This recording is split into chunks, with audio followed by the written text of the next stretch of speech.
Hello again everyone, welcome back to another episode of Final Fantasy Brave Exvius. My name is Mars, and today we are going to be doing another Forgotten Unit review, and today's review is going to be all about Eileen, who is someone that has a very special place in my heart, because she was the first chainer that I ever pulled. And boy, let me tell you, she really reinvented for me what it meant to do damage. At the time of her release, she was a huge deal, and since then, you know, I had gotten a lot of use out of her, and then when she came into 7 stars, she went into a relatively forgotten space. So today we're going to talk about her, highlight some of the things that make her awesome, and perhaps help some people who can get some use out of her. So the purpose of this is to bring light to a lost unit, or a unit that has been pretty much forgotten about. It is also to help new to mid-tier players with party building, identify fights that this unit can assist with, and make investment recommendations.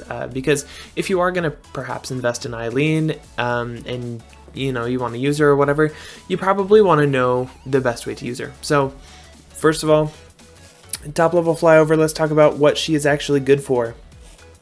Number 1, she's most notable for her ability to chain in the Piledriver family, which it may not sound like that big of a family, but there are more of them than you would think.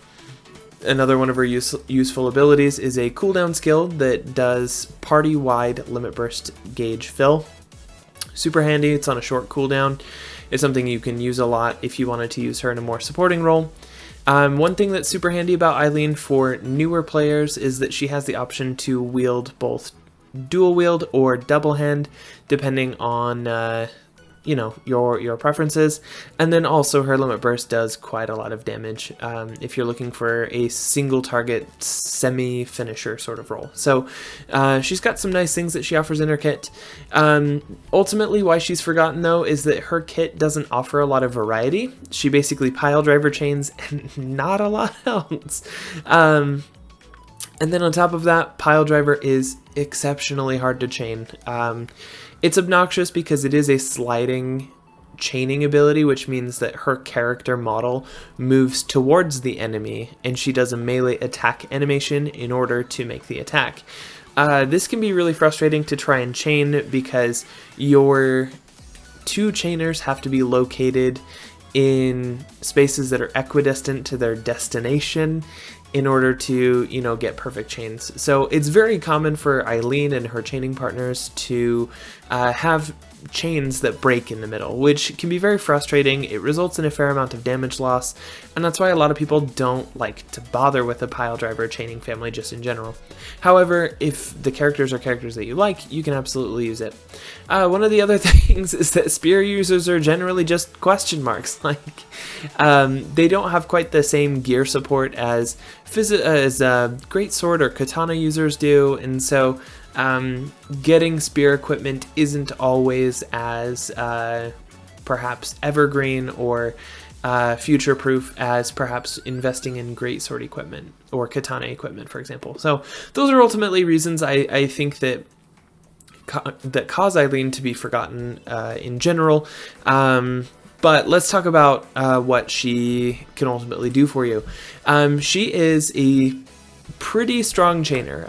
Her damage is not the best in the game, but it is quite good nonetheless. And she does have a solid selection of chaining partners, which I think is one of the things that makes her an attractive option. Now, I know the Divine Ruination family and some of the other families have a lot of chaining options as well, but if you're someone who, you know, you play with what you have, of course.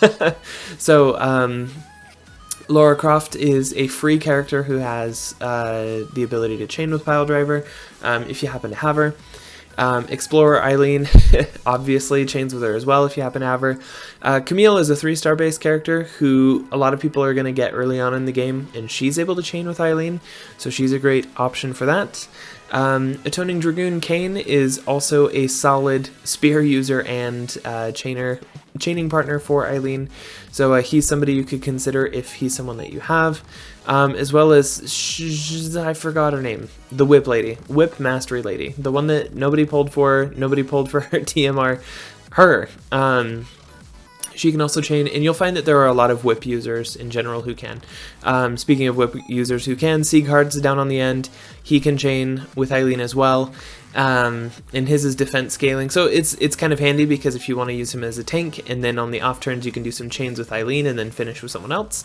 It's a good way to be slot efficient with your party, especially if you're bringing Eileen along for that AoE limit burst fill cooldown. And then we also have Lenneth, who I would say very few people have in general, but if you happen to have her, she can also chain with Eileen. And if you do have Lenneth, you probably would use Lenneth and a Lenneth partner instead of an Eileen one, but the option is there. And then there's Theobald, the lion tank dude, who can also chain with Piledriver. However, it's important to note that he is locked to wind and earth element at the same time on his. So, anyways, she has some solid chaining partners. This is super handy to keep in mind when you're doing 10-man trials, which is probably one of the better spots for Aileen. And I ultimately see her being used in one of three ways. Number one is for Piledriver chains. Number two is for the AoE limit burst fill with her cooldown skill. Super handy. It fills most limit bursts by about half. If you combine it with another unit like Malphasey, who can also do some AoE limit burst fill, great way to get a ton of limit burst out of cooldown skills. Obviously, it's not going to be as good as Nyx, who kills himself in the process, but not everyone has Nyx, including myself. I'm kind of sad about that. And then the third thing that you would consider using Aileen for is her super fat limit burst. And while it's not the best finishing move in the game, it is still very, very strong. And so if you have her and you want to build her as a double hand unit who finishes and does some good solo damage, she can definitely do that job for you. So next we want to talk about the fights that she may be able to help you with. I've basically highlighted the ones that I guess are at least semi-relevant. Of course, we can go older than Glacial or Aigaon or some of those ones to go back in time. But if she's relevant for some of these current ones, obviously she's going to be fine for some of those older ones as well. You'll notice that we have a lot of green up arrows on here, which means that she's a good option for most of the fights that we have available. Obviously, anything with a fire weapon can take on Glacial. Aigaon, she is amazing against because she has Machine Killer in her kit, so she's great against Aigaon, and Aigaon also does not resist Earth, so she's great there. Eleficaris, she's also decent against. I know Eleficaris favors using magic damage dealers against him. However, Eileen also has Stone Killer in her kit, which can help her a little bit if you decide to go physical damage.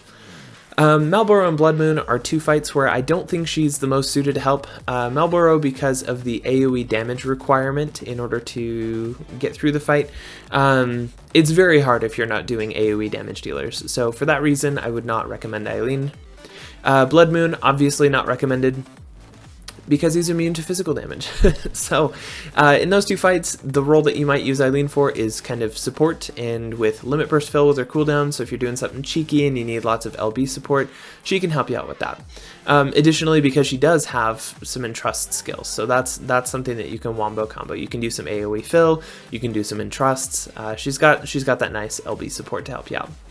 Iron Giant is a fight that she may not be as equipped to handle because he is very resistant to physical damage when compared to magical damage, so you may struggle if you're not able to bring him from 50% to 0% in one turn. That's the common strat that a lot of people do. Eileen may not be able to do that because of her disadvantage against him innately. Bomb Family she's good against because you can use her AoE limit burst fill her own limit burst, and then you can use her LB to one-shot one of the bombs. And the nice thing, since one of Eileen's biggest advantages is that she can equip every weapon in the game. So, in not just every weapon, she can equip every equipment type except, I'm going to check real quick, I'm pretty sure it's light shields. Or, yeah, there's like literally one thing she can equip. Oh, it's heavy shields. Yeah, so she can equip anything in the game that's not a heavy shield. So that means, if you wanna one-shot one of the bombs, you can throw a fire greatsword on her, or you can throw an ice anything on her. You could throw an ice rod on her and build her true double hand, and she could finish on the fire bomb, kill it in one hit. She's great for that sort of thing. So Bomb Family, I would sign her off as a solid limit burst finisher. Omega, she's also pretty good against him because he's a robot and she's got lots of robot killer. In that case, you'd want to equip her with a thunder weapon and probably Piledriver chain, or if you wanted to go the chain finishing route, she can do a pretty substantial amount of damage against the boss with her limit burst. Venomous Vines, I put a green arrow, even though it's kind of a green arrow with an asterisk. She's not amazing against Venomous Vines because of how many, It's fine. Most people do single target damage against that boss anyways, and she can do that just fine. Earth is not super favored in that fight, but she can equip fire, so that kind of balances that out. And then Calcabrina, she's pretty good against Calcabrina against the second fight, because she's got those physical chains, she's got an earth element that she prefers, and she can equip earth on herself. So, you know, good choice there. Overall, I'd say that this makes her a pretty flexible option for a lot of the Chamber of the Fallen. She can take on most of them. There are not too many limitations for her. Now moving on to the Chamber of the Indignant, it's a similar story. Most of the ones, she just needs to equip an appropriate weapon if her earth spear does not work. A good example would be Surging Menace, where I believe she's going to want to favor a non-elemental weapon, which will cut into your attack passives a little bit, but otherwise you're fine. The mechanics of that fight are such that you are able to bring single target chaining damage, and Eileen can bring that for you. I'm going to kind of gloss over the rest of them, other than Antinola, which she's just not favored for that fight. Honest to goodness, I think the easiest way to beat Antinola is with some Tornado Chainers, if you're looking for like the easiest way to do it. Having Eileen equip one element type and trying to chain down some of it, you know, she can, and you can definitely do it with some other damage dealers. I just think there are better physical damage options. So, you know, it really should be like a yellow maybe on Antinola, but she's not who comes to mind when it comes to that fight. And if you're at the point where you're taking on Antinola, then you probably have other damage dealers you can consider. Two-headed dragon, she's fine. She doesn't have any advantage against dragons, but she can do damage against it just fine. So she's a decent option there. And then the last one that's on this list is Marching Beasts. And this one is honestly much easier if you have damage dealers that can wipe out all of the enemies in each wave. There are a couple of waves with multiple enemies. It's not to say that it's not possible with Eileen, but fighting Europa itself with a pair of Eileens would be very difficult because of having to, like, the easiest way to do it is to one-tap the little robots that it summons, and with two single Eileens as your chainers, it would be pretty difficult to do. So not really recommended for that one, but for all the other ones, she can do your damage for you. And then finally, looking at the Chamber of Arms, this is a place where Eileen thrives quite well because of the ability to do the LB fill, because of the ability to do finishing damage if you want to try and burst a boss down, and because of her ability to chain with non-dupe partners that are easy to come by. So, there's not a lot to say. Of course, any of the fights where physical damage is fully immuned or resisted, you're going to need to substitute a mage, but that would be the case with any damage dealer that's not a hybrid damage dealer. So, you know, even if there are magic immune phases or physical immune phases, I still put Eileen as a green up arrow on that one.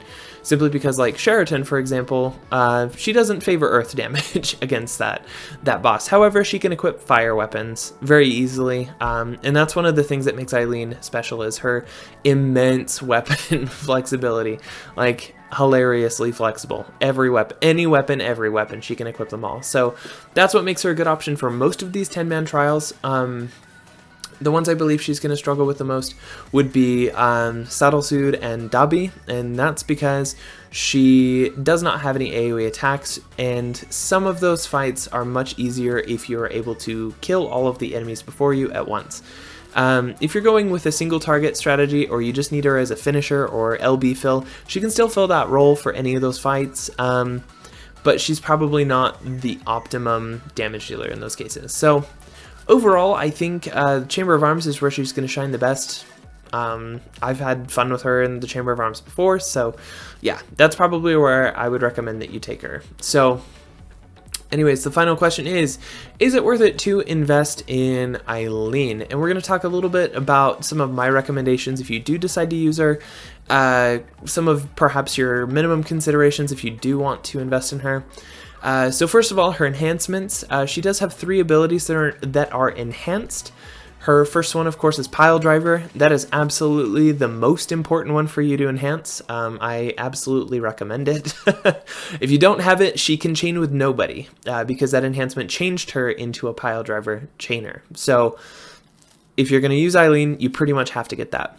And then another ability that she had awakened is her analysis passive, which increases her attack with a spear. It increases her killer passives for stone and machines. This is highly recommended if you do plan on using her in the damaging role. Now her last ability awakening is for recovery oil.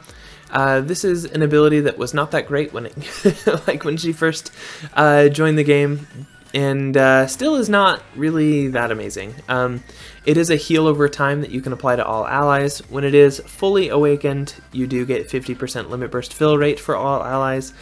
It's really not that good. So I would recommend 2 out of the 3 enhancements. It would set you back about 2.5 million gil, as well as a truckload of power crysts. That's probably the biggest pain point with awakening Eileen's abilities, is that she was one of the earlier waves of ability enhancements, and back then they really overcharged us on a lot of those awakenings. So Piledriver +2 is quite expensive to awaken, but she is probably the queen of all Piledriver chainers. Now, if you're questioning, alright, well, I have her at 6-star or I have her at 7-star, how much do I need to actually invest in her level to get value out of her? And this is where you can kind of choose what level you would want to bring her up to. Obviously, she's going to do the most damage and have the most flexibility at 120, but that's at the greatest expense.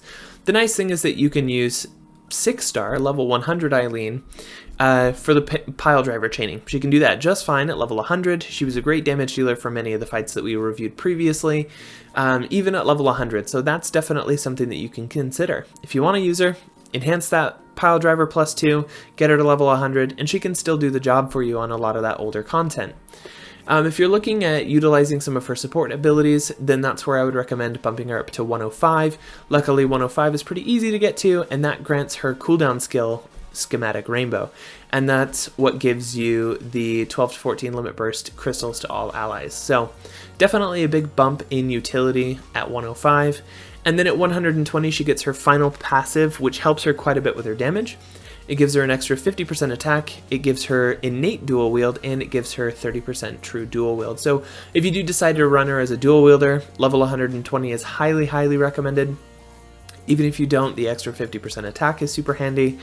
Yeah, in general, it's really nice that you can get a lot of value out of Eileen just from level 100 or 105, and then if she's someone that you find that you like and you want to keep using, 120 is totally fine.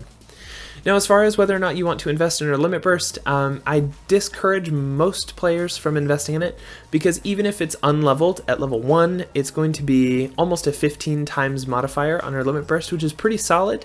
And leveling it only increases the damage. So you'll get over a 20 times modifier if you do choose to level it to level 30, but getting to level 30, man, it takes so many burst pots, and there are much better limit bursts for you to spend those on. So as far as recommended LB level, I'd probably say level 1, unless you do plan on using her a ton for LB finishing, in which case you can invest. I would probably recommend up to gosh, maybe level 25. I don't really know how it scales, but it's one of those things where yeah, probably not.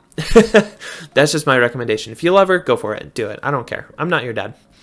And then her gearing requirements, luckily, because she can equip basically everything in the game, she is the most flexible person to gear in the entire game, and she comes with one of her preferred weapons, which is her spear. So as far as gearing requirements go, super, super easy. Slap whatever attack stuff you have on her. It doesn't matter if it's clothes, it doesn't matter if it's armor. You can slap whatever weapons you have on there. If you're running her as dual wield, put her spear on and then put another weapon on. I mean, she's just, as far as gear requirements goes, there's literally nobody in the game who is easier to start gearing than Eileen.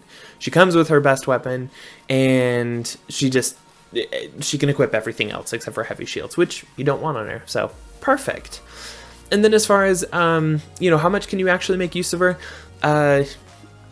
She can be used in a lot of stuff. She's a very solid single target damage dealer, and when she came out, she was super impactful for a lot of content. And if you're at that phase where you're still trying to clear a lot of the current content that we have out there, she can definitely do the job for you. And if you're like, well, I want to use her and I want to use something cheap, or want to use a unit that's, you know, easy to get a hold of, you can always use Camille, who is a 3-star base, and chain with her. You can use one of the other units that we featured, like Explorer Eileen, or Atoning Dragoon Kane, or Laura Croft if you have them, or you can do creative stuff with units like Seacard and do some chaining on the off turns, if you will. So her breadth of use is essentially as wide as you permit it to be. So if you decide you want to use her and you take her out a lot and you pile drive your enemies into dust, I mean, you can get a lot of use out of her because she's not especially limited. There are other units out there that are severely limited by the weapons that they can equip or by the elements that they prefer. In Eileen's case, she prefers Earth because of her spear and because of Piledriver's Imperil. However, she can equip anything. So that's one of the things I love most about her. So as far as is she worth it, I'd say overall she's worth it for new to mid-tier players who don't have better physical chainers. You can get a lot of value out of her. You have great budget options for chaining partners. And overall, I just love her. She was the first on-banner rainbow I ever pulled off of a daily, and since then, she's always had a special place in my heart, and you know, hopefully she gets some love in the future. If not, there's always hope for Explorer Eileen. But yeah, that basically covers my thoughts about her. Whether or not she's worth it for you, that's up to you. Let me know in the comments, what do you think? Is Aileen someone who's worth it? Have you enjoyed using her? Do you have any tricks for getting Piledriver to chain consistently? Let me know all your thoughts in the comments below, and I will see everybody in the next video.